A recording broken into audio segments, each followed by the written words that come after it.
President Obama says lawmakers have made a mistake after US Congress overwhelmingly voted to let families of 9/11 victims sue the government of Saudi Arabia. Both the Senate and the House chose to override Obama's veto. He'd argued that the veto would undermine US-Saudi relations to create tit-for-tat lawsuits against US service members in places like Afghanistan and Iraq. It's the first veto override over Obama's 8-year presidency. Well, we can speak to Peter Mathews live in Los Angeles, who is a professor of political science. Welcome to the program. 9/11 saw a seismic shift in America's policy in fighting terrorism. Is it any surprise that this bill has been vetoed? No surprise. Matter of fact, 4 months ago, I predicted that the veto would be overridden, and it was by much more than 2/3 of a majority, which was needed in both houses. And there was no surprise because the legislators are concerned the elections are coming up and they don't want to seem to go against the 9/11 victims' families. At the same time, they didn't really want to alienate Saudi Arabia, one of our allies, either. So they held the vote pretty much the override vote was held publicly, but the original vote on the bill was held as unanimous vote, a voice vote. So you couldn't really tell who voted for or against the bill originally.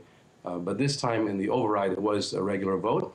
348 to 77 in the House and 97 to 1 in the Senate. So the override was sustained of the veto. If we look at the legal issues here, what chances do the families have of trying to get success? Well, certainly, because the notion of sovereign immunity, which was actually being changed now or modified by this bill, is the notion that says that no country's government can be sued in another country's court by citizens of the other country for any reason whatsoever. And in this case, the exception was made to allow the residents of the United States who were here to sue the Saudi government for damages for what happened to their relatives when they were killed or injured. And yet the 9/11 Commission report back in 2004 investigated and found that the Saudi government was not involved, neither was Saudi nationals, the Saudi officials.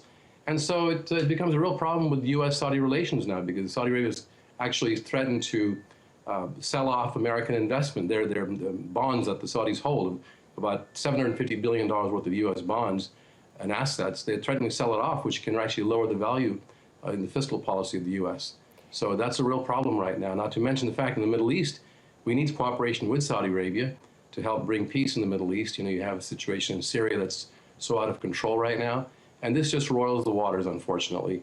But again, the senators and Congress members couldn't dare vote against their constituents, or so they felt, before the November election. But are these constituents being sold a lie in the sense that there's unlikely to be a chance of them ever getting a lawsuit off the ground if Saudi Arabia has been found already not guilty of any misdemeanors? Yes, it's going to be very difficult for them to prove that Saudi Arabia was involved with it and owes them compensation because of the earlier ruling by two courts. One court said early on that Saudi Arabia could not even be sued because the action of the terrorism occurred outside the U.S. That's back in 2005. 2015, a U.S. court ruled that the victims could sue Saudi Arabia. So the chances that a court case will go through and the victims will actually win compensation probably are much lower than what they think.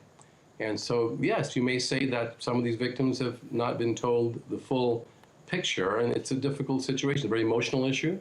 It's an issue which goes right to the heart of American feelings of patriotism and of victimism from the attacks. At the same time, you've got to have level heads prevail and look at international law. And what this does, it opens up a can of worms, because if the U.S. Citizens can sue the Saudi government, that means that other citizens in other parts of the world who have been victims, their relatives have been victims of drone strikes, American drone strikes, could sue the U.S. government, endangers the United States officials, all the way from diplomats in the United States all the way to U.S. government officials. They can be sued also. So it's a big can of worms, believe me. So let's see how things go here, and it's a very precarious situation right now in the conditions and the relationship. Okay, Peter Mathews live in Los Angeles. Thanks very much.